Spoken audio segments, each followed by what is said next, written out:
ലൂണക്കുട്ടി എവിടെ, ലൂണക്കുട്ടീനെ വീഡിയോയിലൊന്നും കാണിക്കണില്ലല്ലോ എന്നൊക്കെ ചോദിക്കുന്നവരോടാണ് പറയുന്നതിൽ എനിക്കൊരുപാട് സങ്കടമുണ്ട്. ഞാനും ലൂണക്കുട്ടിയും ഇപ്പോൾ കണ്ടിട്ട് 3 മാസത്തോളം കഴിഞ്ഞ്.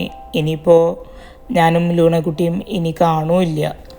ഈ ജോലി നോക്കി നടക്കുന്ന സമയത്ത് ഞാൻ കഴിക്കുന്നതും കിടക്കുന്നതും പാർക്കിലും അതുപോലെ തന്നെ ബെഡ് സ്പേസിലൊക്കെ ആയിട്ടാണ്.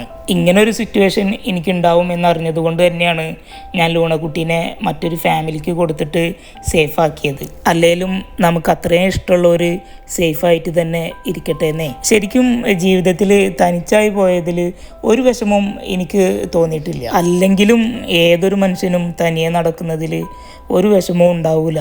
പക്ഷേ ഒരുപാട് ദൂരം ഒരുമിച്ച് നടന്നിട്ട് പെട്ടെന്നൊരു ദിവസം ഒറ്റക്കാവുമ്പോഴുള്ളൊരു വിഷമം, അതെന്തോ മനസ്സിൽ പെട്ടെന്ന് തനിച്ചായി പോയി എന്നൊരു തോന്നലുണ്ടാക്കി.